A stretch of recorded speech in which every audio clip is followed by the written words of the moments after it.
Tenho estado muito relaxado nos últimos dias. Talvez até demasiado.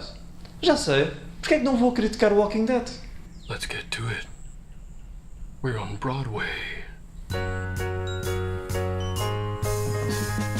once knew a kid, his tongue fell off in his sleep. La bibbidi bibby dum, what? La bibbidi bibby doo. This is a violet. No, it isn't. Well, it could be a flower. E vou dar spoilers da série toda, por isso, se não os quiserem apanhar, é melhor saírem deste episódio em 3, 2, 1... So, back to it.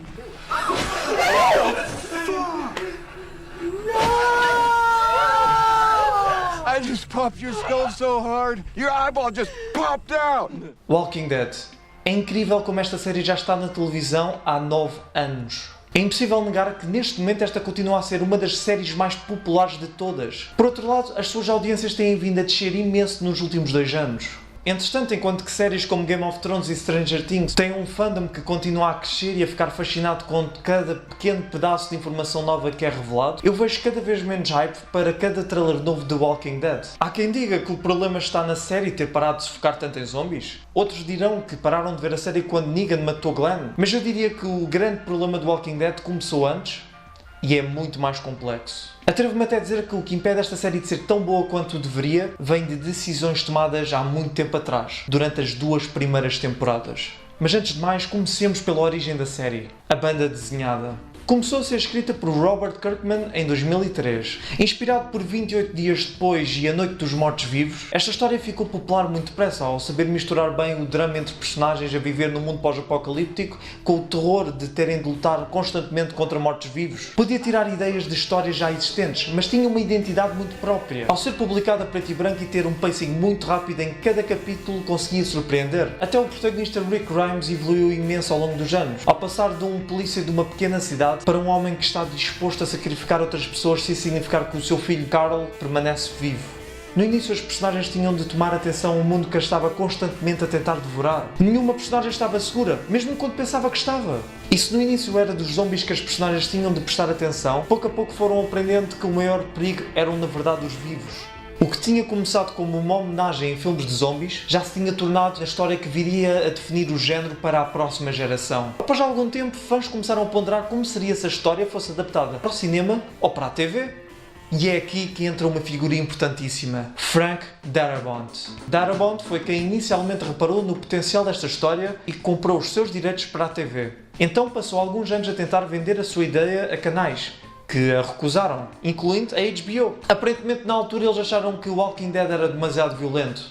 Sim HBO, o vosso Game of Thrones é muito mais soft.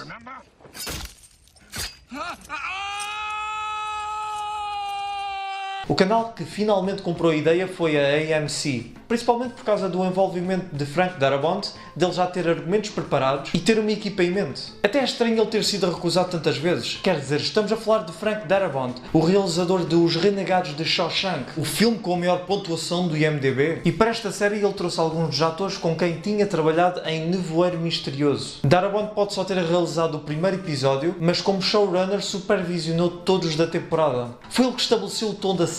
Além disso, devido a ter vindo do cinema, não abordou Walking Dead da mesma forma que uma série normal. Ele queria que fosse um evento e devido a isso, procuraram que as técnicas de filmagem, montagem e efeitos de som fossem o mais cinemático possível. Daí a primeira temporada ter tantos episódios memoráveis. Se repararem, todos estes episódios conseguiam dar às personagens uma nova situação com que lidar todas as semanas, ao mesmo tempo que a história ia lentamente caminhando até um destino no final da temporada. Eram apenas 6 episódios, mas todos eles muito bem balançados. Adaptaram o primeiro volume da banda desenhada, correspondente a 6 capítulos, mas tomaram liberdades artísticas suficientes para se distinguirem como uma nova identidade.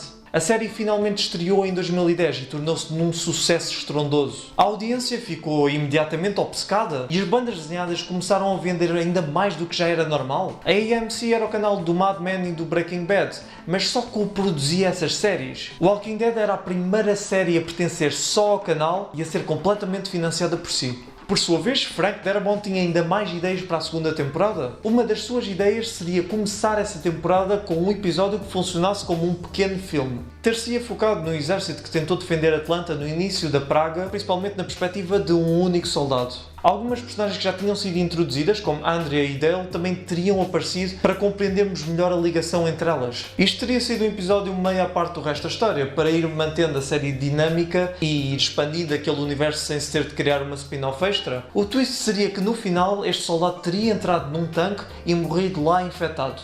E, algum tempo depois, entraria lá o Rick Grimes. Ou seja, este soldado que teríamos acompanhado teria sido o zombie que vimos no primeiro episódio da série. Faria sentido Darabont receber um maior controle a partir de agora e poder executar estas ideias. Afinal, ele tinha desenvolvido para a AMC a série mais popular que o canal alguma vez tinha tido. Mas aqui o canal tomou duas decisões que fizeram a série sangrar. Primeira, cortaram 1/4 do orçamento para a série lhes ser mais barata. E segunda, decidiram que a série teria 13 episódios em vez de 6.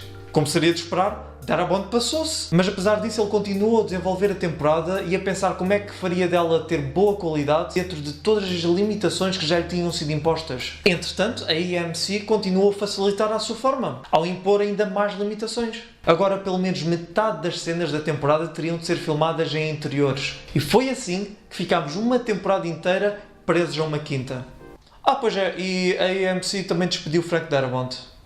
I just slit my dick down your throat, and you thanked me for it. Todos os porquês são um dramalhão que ainda está hoje em dia a ser discutido em tribunal. E alguns dos e-mails que foram revelados mostram um lado muito perturbador de Frank. Como esta pérola. Eu mereço mais do que um ataque cardíaco causado por pessoas demasiado estúpidas para ler um argumento e perceberem palavras. Alguém discorda comigo? Então juntem-se ao operador da câmara C e vão procurar outro trabalho que não envolva deliberadamente a minha série a cada cena.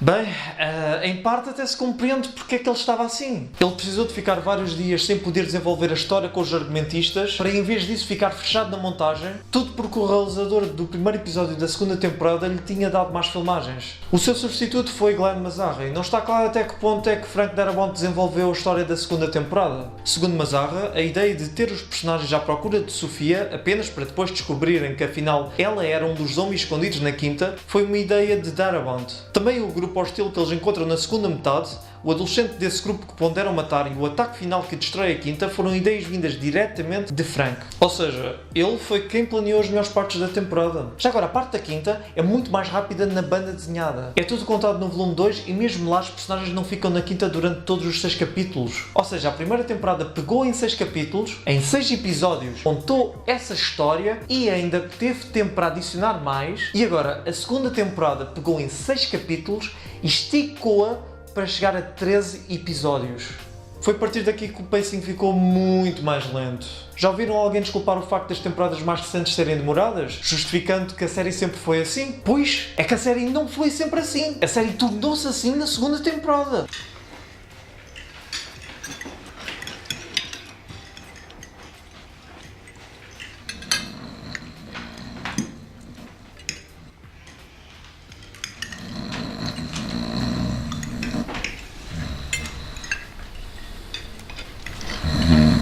Esta temporada tem muitos problemas e eu não vou estar a listá-los a todos. Se estiverem interessados, recomendo-vos que vejam o vídeo que Your Movie Suck fez acerca das 2 primeiras temporadas, cujo link está aí na descrição. Foi nesta temporada que começou todo o melodrama. Passámos a personagens tomarem decisões estúpidas para fabricar conflito que é logo resolvido nesse mesmo episódio. Romance que só serve para dar mais tempo ao episódio e que não volta a ser relevante. Personagens que passam um episódio inteiro a esconder informação só para gastar mais tempo desnecessário. E muito tempo morto.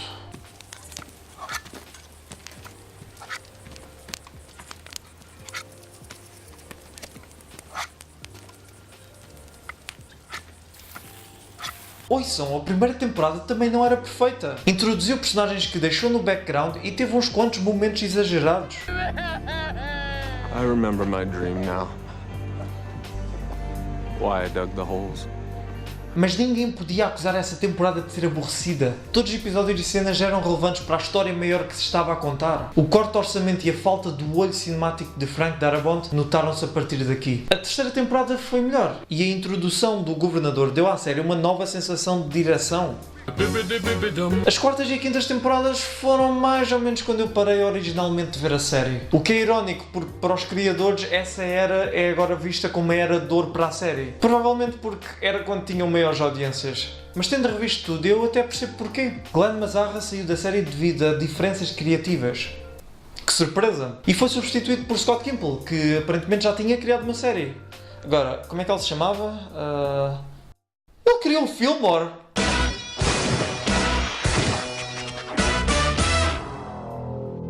Estas temporadas também têm algum tempo morto e sofrem de uns quantos momentos estúpidos. Mas o facto das personagens estarem afastadas umas das outras durante a maior parte do tempo trouxe a vertente de sobrevivência ao de cima. Scott Gimple passou a ser visto como o showrunner que salvou a série. Mas sabem o que se costuma dizer? You either die a hero or you live long enough to see yourself become the villain. A partir da sexta temporada, o consenso entre os fãs acerca de Scott Gimple tem sido cada vez mais negativo. Uma das razões foi o fake-out da morte de Glenn, em que ele afinal está vivo, apenas para morrer logo a seguir no início da temporada seguinte. Mas o pináculo foi quando a temporada acabou ao introduzir Negan e mostrá-lo a matar uma personagem importante. Apenas para não mostrarem isso e fazerem com que as pessoas precisem de esperar até à próxima temporada para descobrirem quem tinha sido morto. Isso irritou muita gente. Não sei se a decisão veio de Scott Gimple ou da AMC, mas isto foi uma tática para dar visualizações a curto prazo. E realmente funcionou. O primeiro episódio da sétima temporada foi o segundo mais visto de toda a série.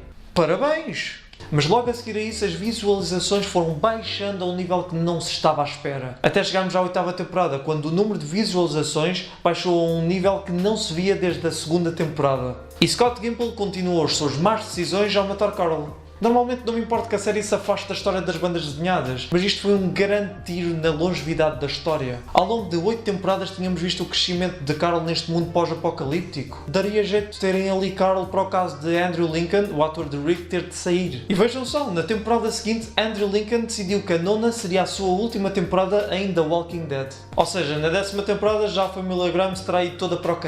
Mas ainda pior é que a AMC já tinha prometido a Chandler Riggs que Carl iria ficar na série durante pelo menos mais 3 anos. Riggs até se candidatou a uma universidade perto de Georgia para se poder dedicar à série. Para alguns fãs esta foi a última gota, e depois de terem pedido tanto, Scott Gimple parou de ser o showrunner para ser promovido e passar a coordenar toda a franquia. O que é que se pode dizer? Algumas pessoas caem para cima. Bem, mas pelo menos a 9ª temporada vai ter um novo showrunner, Angela Kang.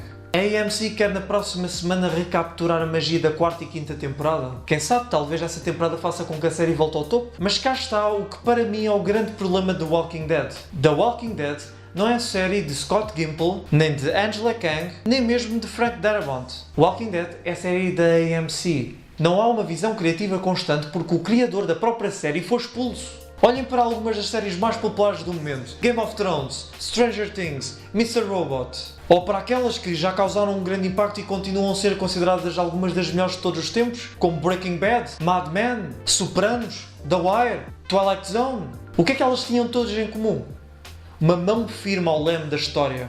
Imaginem se Breaking Bad tivesse despedido Vince Gilligan após a primeira temporada. Se calhar a série teria durado mais tempo. Teria tido mais temporadas, mas será que teria tido a mesma qualidade? Eu sei que Robert Kirkman, o autor da banda desenhada, também está envolvido na série, mas ela em si precisava de alguém com visão para a TV que soubesse adaptar esta história para este novo formato.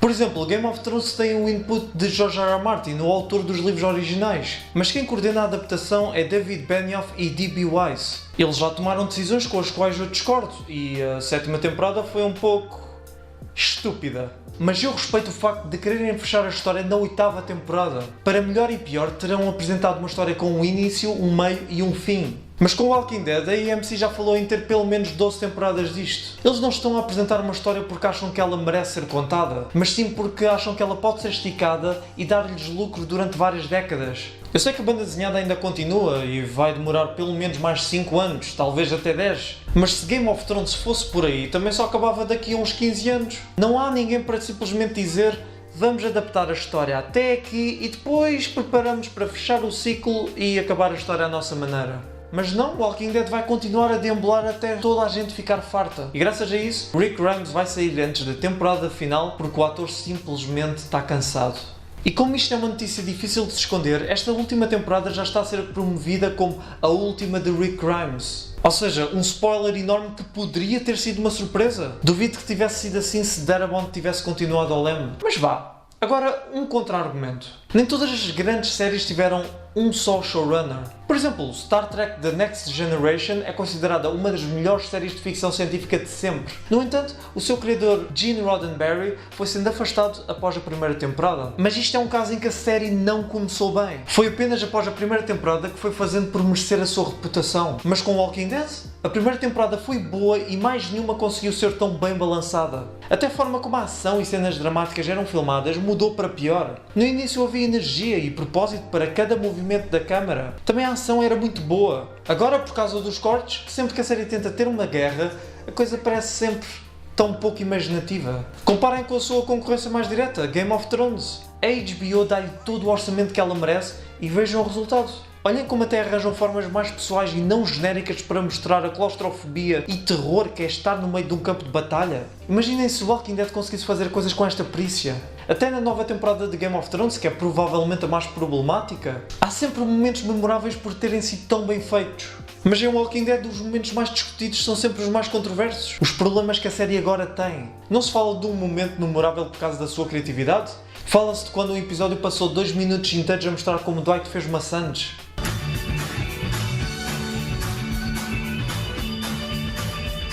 Mas todos os problemas começaram nas péssimas decisões que a AMC teve durante a segunda temporada. Tudo começou quando abandonaram a pessoa que lhes deu a série mais popular do canal e sabotaram a história ao fazerem cortes de orçamento que não eram necessários. Mas se gostaram da direção que a série tomou após Darabont, eu até percebo. Apesar de todos os seus problemas, Walking Dead não é uma série má. Mas pessoalmente sinto que todos estes dramas acabaram por lhe cortar as asas. É inegável que Frank foi instrumental na criação desta série. E o agradecimento que recebeu foi ser expulso do próprio projeto.